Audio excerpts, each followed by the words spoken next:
नमस्कार साथियों, स्वागत है आप सभी का आपके अपने परिवार के मिनट क्लासेस पर। प्यारे साथियों, साइंस के इस इम्पोर्टेंट सीरीज में आप सभी का स्वागत है, जिसमें हम लोग अति महत्वपूर्ण प्रश्नों को हल करने वाले हैं। तो क्लास में अंत तक बने रहिए और चैनल पर नए तो सब्सक्राइब जरूर करें। तो आइए शुरू करते हैं। हम लोग का पहला क्वेश्चन क्या है। पहला क्वेश्चन हम लोग का पूछा जा रहा है कि जब किसी पेड़ की शाखा को हिलाया जाता है तो पके फल शाखा से अलग हो जाते हैं।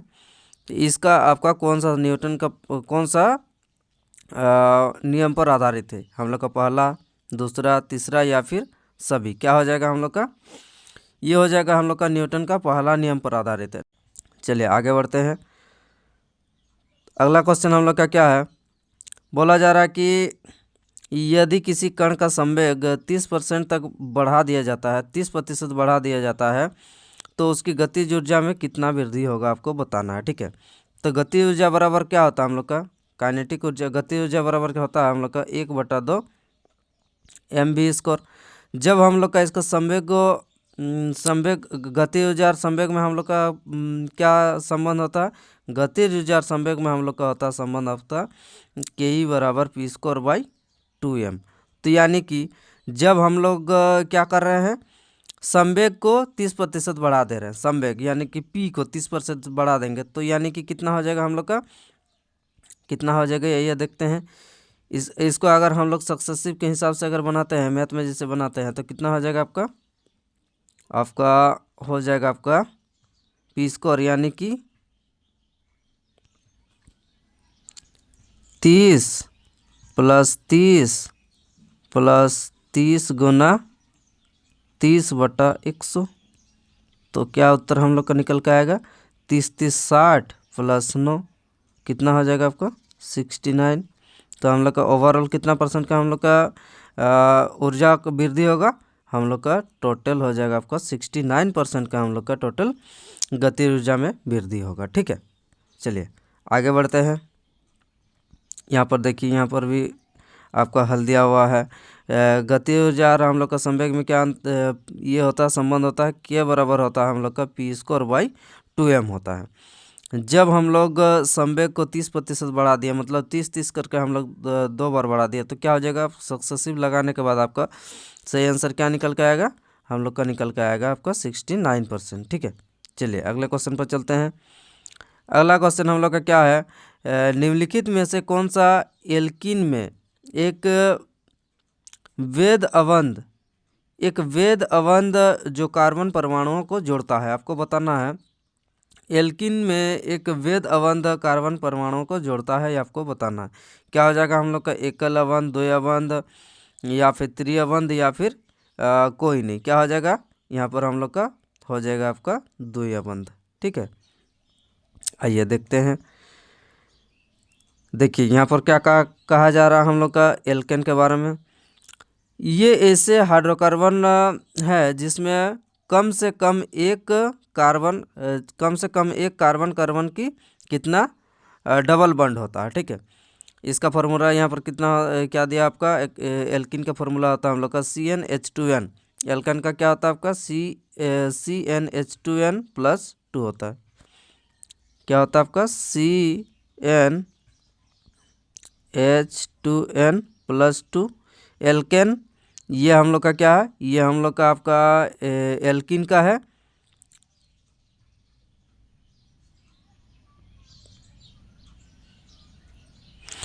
ये हम लोग का किसका? आपका एल्किन का है। ये हम लोग का एल्केन का है। और एल्काइन का क्या होता है आपका? CnH2n-2 होता है। तो ये भी आपको तीनों ध्यान रखना। ठीक है, एल्केन बोलेगा तो क्या हो जाएगा आपका? CnH2n+2। एल्किन बोलेगा तो क्या हो जाएगा आपका? CnH2n। और एल्काइन पूछा जाएगा तो आपका CnH2n-2। ठीक है, चलिए आगे यहाँ पर देख लेते हैं क्या क्या बोला जा रहा। बोला जा रहा है कि एल्केन में कार्बन कार्बन की द्विअवंध एक, हाँ देखिए यहाँ पर डबल बॉन्ड बोला जा रहा। एक एक आपका सिग्मा बॉन्ड और एक आपका पाई बॉन्ड होता है। ठीक है, जिसमें हम लोग का डबल बॉन्ड जो पाया जाता है, जिसमें आपका एक होता है आपका सिग्मा और एक होता है आपका पाई बॉन्ड पाया जाता है। यहाँ पर आगे क्या दिया है? सिग्मा अवंध प्रत्येक कार्बन परमाणु में 2 संकरित sp2 कक्षा में अतिव्यापन द्वारा बनता है। चलिए आगे बढ़ते हैं। अगला क्वेश्चन क्या है? अगला क्वेश्चन हम लोग का पूछा जा रहा है कि वाष्पीकरण द्रव की सतह पर होता है क्योंकि सतह पर उपस्थित कण, जो हम लोग का वाष्पीकरण होता है, जो द्रव जो है, द्रव को हम लोग का ऊपरी सतह पर क्या होता है, हम लोग का वाष्पीकरण। तो बोला जा रहा है कि क्यों हम लोग का सतह पर उपस्थित कण पर हम लोग का क्या होने के कारण हम लोग का उस द्रव के सतह पर वाष्पीकरण आपको देखने को मिलता है। पहला ऑप्शन हम लोग का इनमें से एक एक के बीच हम लोग का आकर्षण बल जोड़ने के लिए पर्याप्त ऊर्जा। दूसरा हो जाएगा आपका हल्के होते हैं, या फिर हो जाएगा आपका वायु के साथ अधिक कण बल खींचते हैं। क्या हो जाएगा? ये हम लोग का हो जाएगा इनमें से कोई नहीं। ठीक है, इनमें से कोई नहीं, मतलब ये हम लोग का कोई भी हम लोग का वाष्पीकरण के लिए ये हम लोग का जो दिया हुआ है आपका जोड़ने के लिए, ये तो हम लोग का जोड़ने के लिए एकदम तो जो होगा ही नहीं। ठीक है, काहे कि वाष्पीकरण में हम लोग का क्या तोड़ा जाएगा, तभी हम लोग का जल से हम लोग का क्या जो वाष्प में परिवर्तन होगा। सतह के कण नीचे के ये भी नहीं होगा। ठीक है, तो हम लोग का हो जाएगा क्या, हम लोग का आंसर हो जाएगा आपका इनमें से कोई नहीं, ऑप्शन नंबर 4 हो जाएगा। चलिए आगे बढ़ते हैं। अगला क्वेश्चन हम लोग का है लेंथेनाइट श्रृंखला में परमाणु संख्या 59 वाले नरम लचीली और भूरी पीली धातु कौन सी है? आपको बताना कि लेंथेनियम श्रृंखला में परमाणु संख्या 59 वाले नरम लचीली, ठीक है, लेंथेनाइट और एक्टिनाइट। लेंथेनाइट हम लोग का कितना से कितना होता है? लेंथेनाइट हम लोग का आपको बताना 58 से हो जाएगा आपका 71। ठीक है, 58 से आपका 71 तक हम लोग को क्या बोलते हैं, आपका लेंथेनाइट कहा जाता है। ठीक है, आगे आपका कमेंट बॉक्स में बताना है एक्टिनाइट कितना से कितना होता है। ठीक, चलिए आगे बढ़ते हैं। तो इसका आंसर हम लोग का क्या हो जाएगा? इसका आंसर हम लोग का हो जाएगा आपका प्रोसीडिनियम। हाँ, इसका आंसर हो जाएगा आपका प्रोसीडिमियम। ठीक है, चलिए आगे इसका डेफिनेशन देख लेते हैं। आपका प्रोसीडिमियम के बारे में क्या दिया? प्रोसीडियम लेंथेनाइट श्रृंखला में परमाणु संख्या आपका 59 के साथ आपका नरम लचीले और भूरी पीली धातु प्रोसीडियम है। चलिए आगे बढ़ते हैं। अगला क्वेश्चन हम लोग का पूछा जा रहा है कि टेस्टोस्टेरोन किसके द्वारा ये स्रावित होता है? आपको बताना कि जो टेस्टोस्टेरोन जो है वो किसके द्वारा ये स्रावित होने वाला आपका हार्मोन है। तो क्या हो जाएगा? यह हम लोग का जो लीडिंग सेल है, लीडिंग सेल के द्वारा हम लोग का टेस्टोस्टेरोन जो हार्मोन है वो रिलीज किया जाता है। आइए देख लेते हैं हम लोग का इसके बारे में जान लेते हैं। लीडिंग कोशिका जो वृषण की अंतराली उत्तक में स्थित होती है, यह पुरुष में टेस्टोस्टेरोन उत्पन्न और स्राव के लिए क्या होता है आपका? वो उत्तरदायी होता है। कौन? आपका लीडिंग कोशिका। ठीक है, यहाँ पर देख लीजिए आपका ल्यूटिनाइजिंग हार्मोन LH द्वारा प्रेरित होता है। चलिए कौन? ये आपका पीयूष ग्रंथि से स्रावित होता है। कौन? आपका LH यानी कि ल्यूटिनाइजिंग हार्मोन। आगे हम लोग का क्या बोला जा रहा है आगे? हाँ, यहाँ पर देख लीजिए आपका जो लीडिंग कोशिका का प्राथमिक कार्य क्या होता है? टेस्टोस्टेरोन का उत्पादन या स्राव करना। पीयूष ग्रंथि द्वारा स्रावित आपका ल्यूटिनाइजिंग हार्मोन लीडिंग कोशिकाओं को टेस्टोस्टेरोन को उत्पन्न करने के लिए प्रेरित करता है। ठीक है, आगे यहाँ पर देखिए, आगे बोला जा रहा है आपका जो टेस्टोस्टेरोन की भूमिका क्या होती है, उसका काम क्या होता है? टेस्टोस्टेरोन प्राथमिक पुरुष लिंग हार्मोन है और यह पुरुष प्रजनन उत्तकों, वृषण पुरुषार्थ और द्वितीयक यौन लक्षणों, शरीर के बाल पेशियों की वृद्धि, गहरी आवाज़ के विकास के लिए महत्वपूर्ण भूमिका निभाता है। कौन? आपका ये टेस्टोस्टेरोन जो हार्मोन है, यह यौन प्रक्रिया की इच्छा को भी क्या करता है? आपका नियंत्रित करता है और अस्थियों के द्रव्यमान को प्रभावित करता है। चलिए आगे बढ़ते हैं। अगला क्वेश्चन हम लोग का बोला जा रहा है कि क्लोरीन की विरंजन क्रिया द्वारा होती है। क्लोरीन की जो विरंजन है वो कौन सी क्रिया के द्वारा होती है? आपको बताना अपघटन, जल अपघटन, अवकरण, ऑक्सीकरण, क्या हो जाएगा हम लोग का, ये हम लोग का हो जाएगा आपका ऑक्सीकरण के कारण हम लोग का जो क्लोरीन है, क्लोरीन की विरंजन होती है। चलिए आगे देखते हैं हम लोग का इसका डेफिनेशन क्या दिया है। यहाँ पर दिया है, अब देख लीजिए, आपका क्लोरीन की विरंजन प्रक्रिया आपका ऑक्सीकरण की प्रक्रिया है। यहाँ पर देखिए, इसकी विरंजन क्रिया के लिए इसमें नमी की आवश्यकता होती है, ठीक है। हाइड्रोक्लोरिक और हाइपोक्लोरस अम्ल बनाने के लिए क्लोरीन जल के साथ आपका अभिक्रिया करता है, जैसे आपका Cl2 plus H2O, HCl plus HClO। Hypochlorous अम्ल अस्थिर होता है, क्या बोल रहा है कि हाइपोक्लोरस जो अम्ल होता है वो अस्थिर होता है और ये आसानी से अपरिपक्व ऑक्सीजन बनाने के लिए अलग हो जाते हैं। जैसे यहाँ पर HClO को जब हम लोग रिएक्शन कराते हैं तो क्या आ जाएगा आपका HCl, और हम लोग को आसानी से ऑक्सीजन मिल जाएगा, ठीक है। चलिए आगे बढ़ते हैं। अगला क्वेश्चन हम लोग का क्या है, बोला जा रहा है कि इलेक्ट्रॉनिक विन्यास He2S2 2s2 2p6 He2S2 2p6 वाले तत्वों को आप आवर्त सारणी के कौन सा समूह में आप रखेंगे। आपका बताना कि कौन सा आपका ग्रुप में हम लोग का जो है आपका 2s2 2p6 को हम लोग कौन सा समूह में यानी कि वर्ग में रखेंगे। तो क्या हो जाएगा हम लोग का जो हीलियम होता है,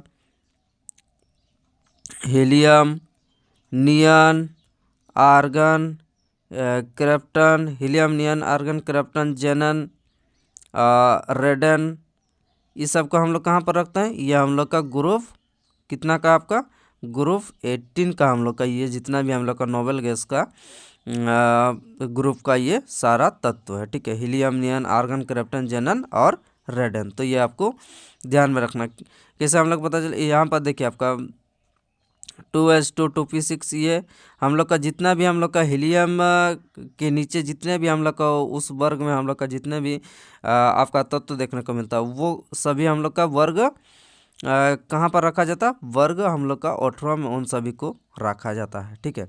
जिसको हम लोग क्या बोलते हैं आपका नोबेल गैस या फिर अक्रिय गैस कहा जाता है। चलिए आगे बढ़ते हैं। आगे यहाँ पर देखिए, यहाँ पर जिससे आपका बताया गया है, जैसे आपका 18 में क्या आता, हीलियम, नियन, आर्गन, क्रिप्टन, जेनन, रेडन, ठीक है। जेनन को सॉरी आपका एक्स बोला जाता, ठीक है, हमने कुछ अलग कह दिया शायद, तो जेनन का हम लोग का होता है आपका एक्स ही।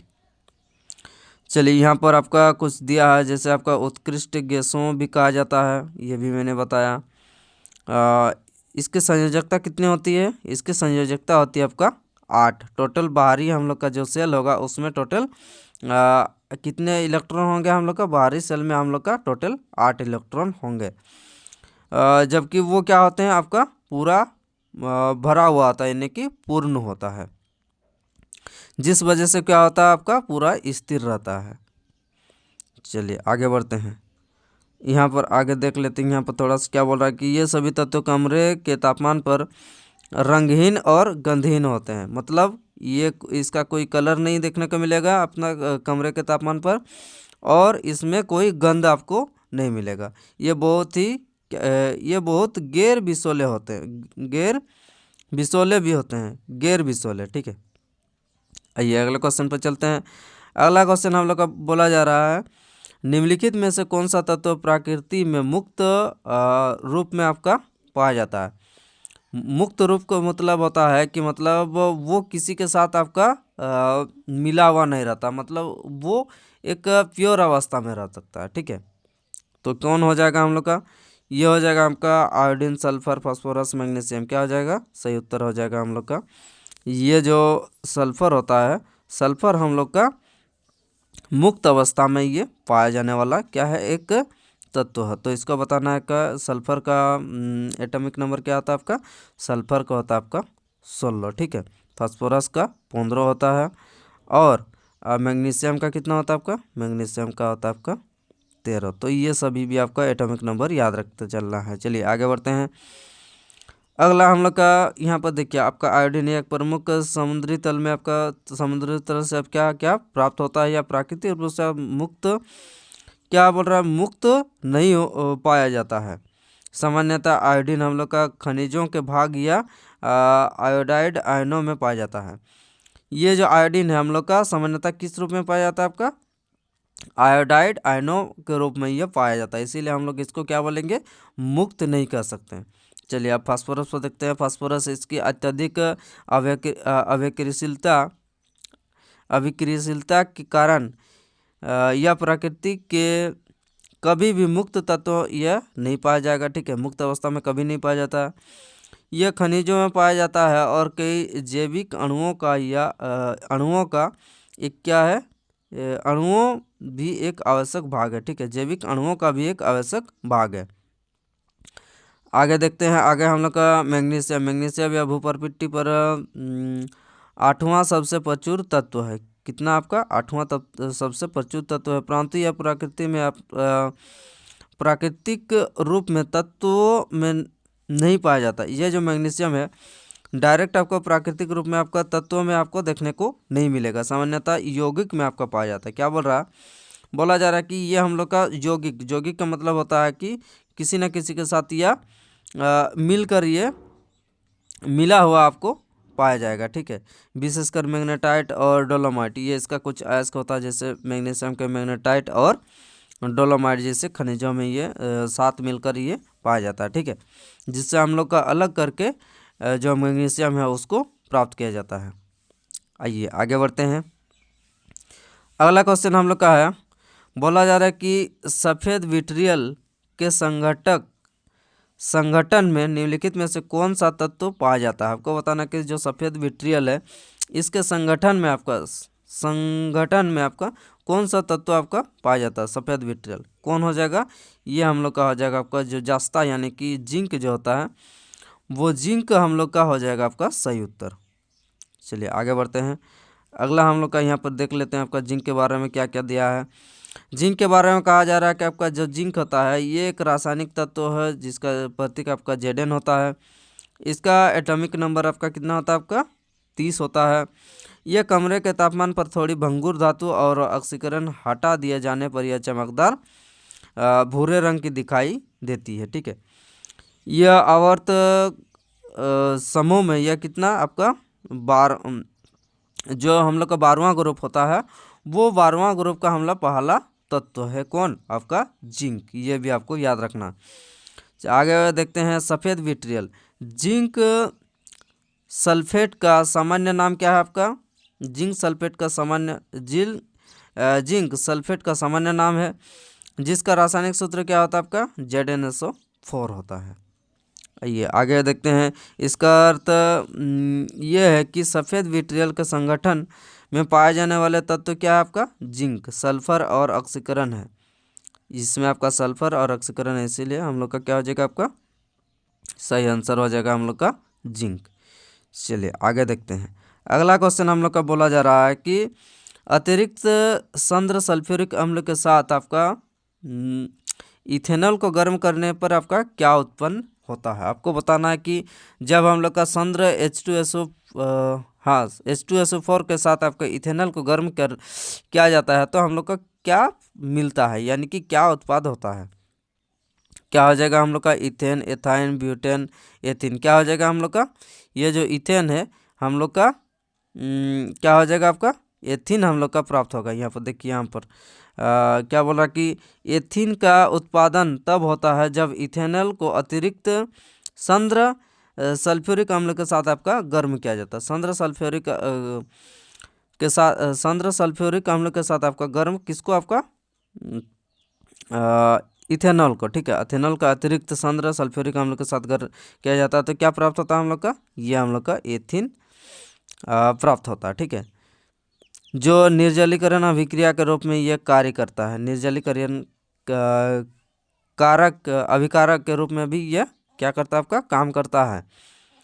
आगे देख लेते हैं। यह क्या बोला जा रहा है यहाँ पर, शुद्ध होने पर यह गैसों में थोड़ी मीठी और कस्तूरी रंग गंध होती है। यह किस प्रकार का आपका होता है, यह रंगहीन होता है और सबसे सरल एल्किन है। ठीक है, चलिए आगे बढ़ते हैं। अगला क्वेश्चन हम लोग का है, बोला जा रहा है कि पाश्चुरीकरण विधि में रोगाणुओं को मारने के लिए दूध को कौन सा टेम्परेचर पर आपको कितना हाँ यहाँ पर दिया है आपका तापमान सेल्सियस पर आपका 15 से 30 सेकेंड तक आपका गर्म किया जाता है। आपको बताना है कि कितना डिग्री सेल्सियस पर आपको 15 से 30 सेकेंड तक आपको क्या करना चाहिए, आपको गर्म किया जाता है। तो कितने डिग्री पर, जिससे हम लोग का जो ये विधि है पाश्चुरीकरण, जिससे हम लोग का जो रोगाणु है यानी कि जो बैक्टीरिया है, बैक्टीरिया या फिर वायरस या फिर फंगस कुछ भी होगा, तो उसको हम लोग का नष्ट करने के लिए 15 से 30 सेकेंड तक 70 डिग्री सेल्सियस पर हम लोग उसको दूध को गर्म करेंगे। ठीक है, आइए देखते हैं। हाँ यहाँ पर देखिए आपका बैक्टीरिया, वायरस, फफूंदी जैसे हानिकारक सूक्ष्म जीवों को मारने के लिए दूध को कितना डिग्री पर आपका विशिष्ट तापमान पर का गर्म किया जाता है, जो आपका विशिष्ट तापमान जो होता है आपका 70 डिग्री सेल्सियस होता है। ठीक, चलिए आगे बढ़ते हैं। अगला क्वेश्चन हम लोग का है, जो वस्तुएं कुछ समय बाद अपनी गति दोहराती है उन्हें क्या कहा जाता है। जो वस्तुएं हम लोग का कुछ समय के बाद हम लोग का फिर से दोहराती है तो उसको हम लोग क्या बोलेंगे। जैसे हम लोग का जो झूला होता है, झूला आप देखते होंगे, या फिर जो घड़ी का आपका जो पहले जैसे आपका आता था बेल बजने वाला, 12 बजने पर आपका क्या होता है, टंग टंग एक बार इधर जाता है, एक बार इधर से, इतना दूर आपका क्या करता है, आपका ऐसे ऐसे अपना एक निश्चित समय पर आते जाते रहता, तो उसको हम लोग क्या बोलेंगे। तो हम लोग उसको क्या बोलेंगे, आइए देख लेते हैं।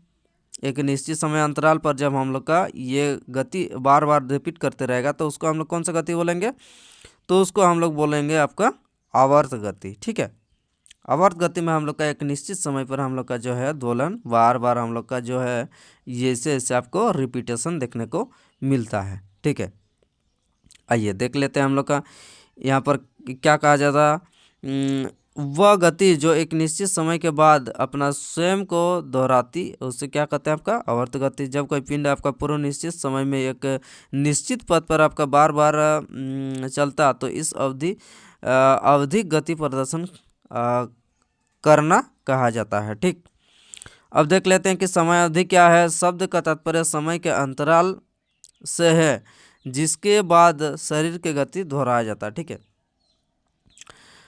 इसमें क्या क्या आपका, जैसे आपका पृथ्वी का सूर्य के चारों ओर घूमना, एग्जाम्पल है घड़ी की सुई की गति। ठीक, चलिए आगे बढ़ते हैं। चलिए अगला क्वेश्चन हम लोग का है, बोला जा रहा है कि निम्नलिखित में से कौन सा जीवाणु रोगों का एक समुच्चय है। आपको बताना है कि इनमें से हम लोग का कौन सा ग्रुप जो है वो हम लोग का बैक्टीरिया वाला समूह है। पहला क्या, मलेरिया, पोलियो, मम्स, गलसुआ, हैजा, टाइफाइड, प्लेगरा, कुष्ठ, डिप्थीरिया, खासरा, तपेदिक, आपका टिटनेस। क्या हो जाएगा, ये जो हम लोग का पोलियो ये वायरस वाला है, तो हम लोग का ये भी गलत हो गया। जो मम्स है ये भी हम लोग का क्या वायरस द्वारा फैलता है। खसरा भी हम लोग का क्या आपका वायरस द्वारा फैलता है। तो बच्चा क्या हम लोग का बचा हम लोग का ऑप्शन नंबर 3, जो हम लोग का प्लेग है, कुष्ठ रोग है, आप डिप्थीरिया है, ये जितने भी हम लोग का जो रोग है ये हम लोग का किसके द्वारा फैलता है, ये हम लोग का जो जीवाणु होता है, बैक्टीरिया होता है, उसके द्वारा ये फैलने वाला ये हम लोग का सारा रोग है। ठीक है, प्लेग हुआ, कुष्ठ हुआ, डिप्थीरिया हुआ।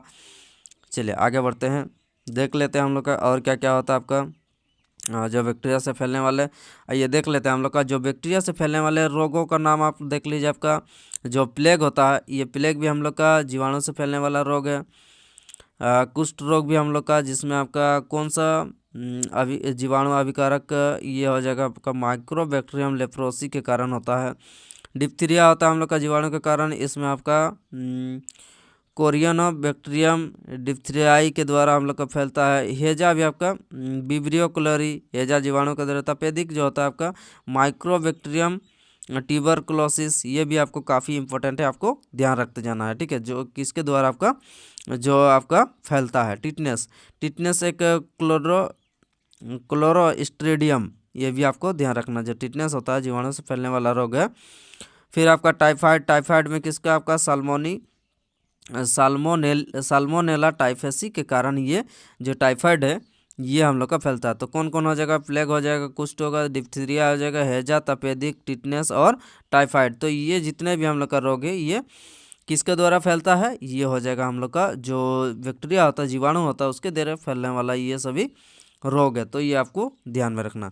ये आगे देखते हैं, आगे हम लोग का जो विषाणु यानी कि वायरस द्वारा फैलने वाले रोगों के बारे में देखते हैं। तो कौन हो जाएगा आपका, पोलियो हो जाएगा, मम्स यानी कि गलसुआ, खसरा, ये हम लोग का कौन किसके द्वारा फैलने वाला रोग है, ये हम लोग का विषाणु यानी कि वायरस के द्वारा फैलने वाला हम लोग का रोग है। आइए परजीवी के बारे में देख लेते हैं। परजीवी में हम लोग को कौन कौन सा फैलने वाला रोग है। परजीवी में हो जाएगा हम लोग का जो मलेरिया हो जाएगा। मलेरिया हम लोग का किसके द्वारा फैलता है, प्लाज्मोडियम परजीवी के कारण ये मलेरिया हम लोग का एक परजीवी रोग है। ठीक है, चलिए आगे बढ़ते हैं, अगले क्वेश्चन पर चलते हैं। अगला क्वेश्चन हम लोग का है, कहा जा रहा है कि दो दर्पणों को 60 डिग्री के कोण पर रखा जाता है, तो दर्पण के बीच रखी वस्तु की छवियों की संख्या आपका कितना होगा। जब भी हम लोग का कोई वस्तु है और जब हम लोग दो दर्पण को 60 डिग्री पर एक दूसरे को हम लोग रखेंगे, ठीक है, इसको इधर इधर, तो हम लोग का यहाँ पर जो वस्तु रखी हुई है वो हम लोग का कितना हम लोग का आपका दर्पण पर नज़र आएगा, आपको बताना है। यहाँ पर हम लोग का एक फार्मूला आता है, इसको आप क्या कह सकते हैं, इसको आप रीजनिंग भी एक प्रकार से कह सकते हैं। ठीक है, तो इसका छवि निकालने का फार्मूला होता है आपका 360 बाय आपका थीटा, एन बराबर हम लोग 360 बाई थीटा। तो एन बराबर 360 हम लोग का 360 डिग्री बटा थीटा। ठीक है, 360 डिग्री बटा हम लोग का थीटा कितना है आपका 60 दिया है। अब -1 होता, ठीक है, अब -1 होता, तो यानी कि -1, तो कितना हो जाएगा आपका 6 छक 36, अब 6 - 1 कितना हो जाएगा हम लोग का टोटल 5 हो जाएगा। ठीक है, तो इसका सही उत्तर क्या हो जाएगा, इसका सही उत्तर हो जाएगा हम लोग का टोटल, अगर दो दर्पणों को अगर 60 डिग्री पर हम लोग एक दूसरे के सामने अगर रखते हैं और उसके बीच में कोई हम लोग का जो वस्तु है उसको अगर रखा जाता है, तो टोटल कितना आपको प्रतिबिंब देखने को मिलेगा, यानी कि छवि, अब आपका टोटल 5 छवि आपको देखने को मिलेगा। ठीक है, चलिए आगे बढ़ते हैं।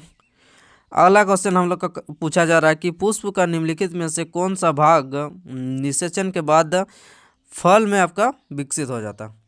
फूल का कौन सा पार्ट आपको बताना है कि आपका जो निषेचन होता है वो आपका निषेचन यानी कि फर्टिलाइजेशन, जैसे हम लोग का जो मनुष्य में फर्टिलाइजेशन के बाद हम लोग का क्या होता है, आपका एम्ब्रियो बनता है, उसके बाद जाइगोट बनता है। ठीक है, उसके बाद धीरे धीरे आपका बेबी जो है डेवलप होते जाता है।